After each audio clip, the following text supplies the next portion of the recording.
The Schlieffen Plan, a name that echoes through the annals of history as a symbol of strategic audacity and catastrophic miscalculation. To understand its origins, implementation, and ultimate failure, we must dive deep into the geopolitical complexities of early 20th century Europe and the minds of the military strategists who sought to reshape it. This video takes you on an intriguing journey into one of World War I's most infamous strategies, a plan that was as bold as it was flawed and whose ripple effects shaped the course of history. At the dawn of the 20th century, Europe was a powder keg of alliances, rivalries, and burgeoning militarism. Germany, unified in 1871, had quickly risen as a major continental power, its industrial and military capabilities rivaling those of Britain, France, and Russia. Yet Germany's geopolitical position was precarious, surrounded by potential adversaries, France to the west and Russia to the east. German leaders feared the nightmare of a two-front war. This fear became the driving force behind the Schlieffen Plan. Crafted by Count Alfred von Schlieffen, chief of the German General Staff from 1891 to 1906. The roots of the plan lay in Germany's strategic predicament. France, humiliated by its defeat in the Franco-Prussian War of 1870–71, burned with a desire for revenge and the recovery of Alsace-Lorraine. Russia, meanwhile, was rapidly modernizing its military and posed a growing threat on Germany's eastern frontier. Germany's alliance with Austria-Hungary only partially mitigated these threats, as Austria itself was a fading power entangled in its own ethnic tensions. Thus, Schlieffen envisioned a strategy that would neutralize the French threat swiftly, allowing Germany to redirect its forces eastward to confront Russia. The Schlieffen Plan, finalized around 1905, was breathtaking in its ambition. Its core premise was to deliver a decisive blow to France within 6 weeks by launching a massive, sweeping offensive through Belgium and into northern France. Schlieffen believed that the terrain of Belgium, relatively flat and well-suited for rapid troop movements, offered the best route for bypassing the heavily fortified Franco-German border. By encircling Paris and cutting off French forces from reinforcements, Germany could force France to capitulate before Russia's slow-moving military machine could fully mobilize. Schlieffen's plan relied on several key assumptions. First, it assumed that Belgium's small, neutral army would offer minimal resistance. Second, it gambled that Britain, though bound by treaty to defend Belgian neutrality, would remain on the sidelines, reluctant to involve itself in a continental war. Third, it assumed that Russia's mobilization would take weeks, giving Germany ample time to defeat France. And finally, it depended on the flawless execution of a meticulously timed and highly complex operation, with the bulk of Germany's military strength concentrated on the Western Front. Yet even as Schlieffen finalized his plan, critics pointed to its potential weaknesses. One glaring flaw was its reliance on speed and precision. Any delays, whether due to logistical hiccups, unexpected resistance, or miscalculations, could unravel the entire strategy.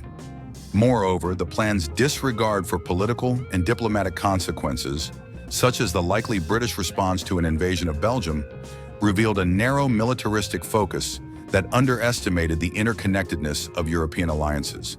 When Schlieffen retired in 1906, his successor, Helmuth von Moltke the Younger, inherited the plan. Moltke made several adjustments, some of which have been criticized for diluting its effectiveness. Notably, he reduced the strength of the right wing, the force tasked with sweeping through Belgium and encircling Paris, and diverted some troops to bolster Germany's eastern defenses. These changes, though seemingly prudent, may have compromised the plan's aggressive essence. Fast forward to August 1914, when the assassination of Archduke Franz Ferdinand in Sarajevo ignited a chain reaction of alliances and declarations of war. Germany, now facing the dreaded two-front war, activated the Schlieffen Plan. The initial stages seemed to vindicate Schlieffen's vision. German forces advanced rapidly through Belgium, overwhelming its defenses and capturing key cities like Liège. However, the invasion of Belgium had unintended consequences. The brutal German occupation and reports of atrocities galvanized international opinion against Germany, and Britain declared war in defense of Belgian neutrality.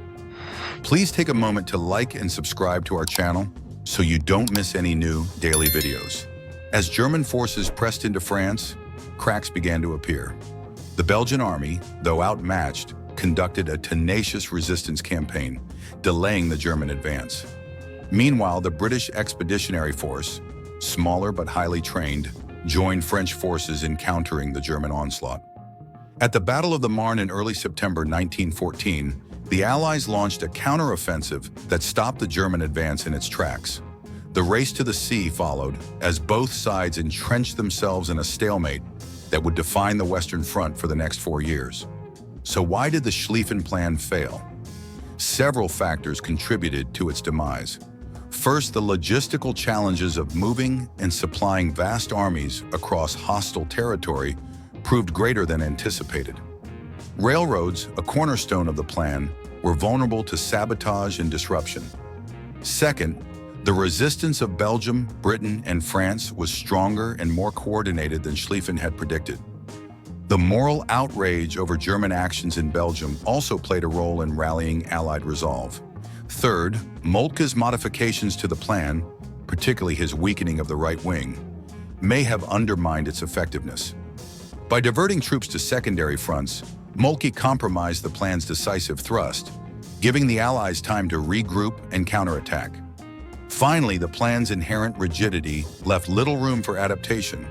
When the rapid victory envisioned by Schlieffen failed to materialize, Germany found itself mired in a protracted war of attrition for which it was ill-prepared. The failure of the Schlieffen Plan had profound consequences. It dashed Germany's hopes for a quick victory and condemned Europe to the horrors of trench warfare. The Western Front became a symbol of industrialized slaughter, with battles like Verdun and the Somme exacting a staggering toll on all sides. Meanwhile, the two-front war that Germany had sought to avoid became a grim reality as Russian forces launched offensives in the east, stretching German resources to their limit. The Schlieffen Plan also influenced military thought in historiography for decades. Critics have debated whether the plan was fatally flawed from the outset or if its failure was due to poor execution and unforeseen circumstances.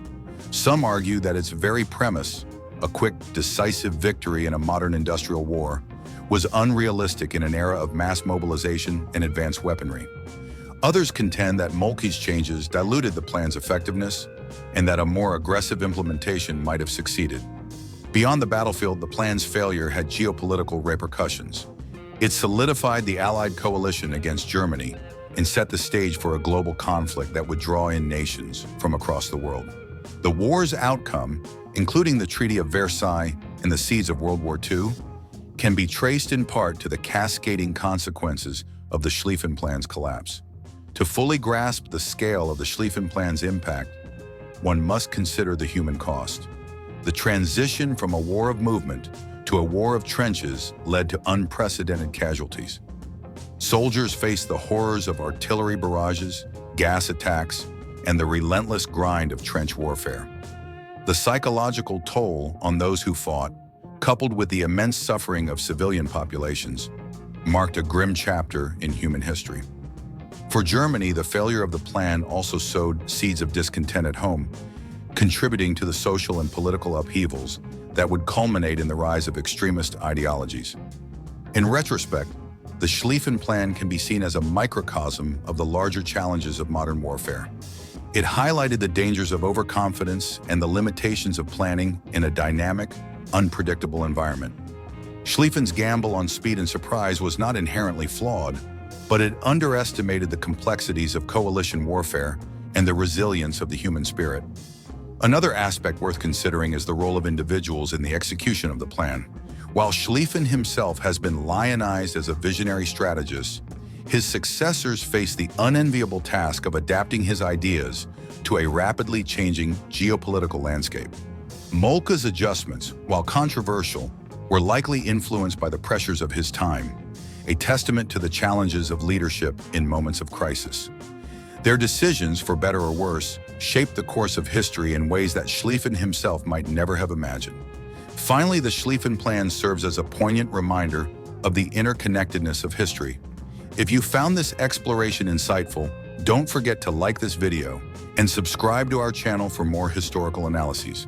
Your support helps us bring these stories to life. And as always, stay curious.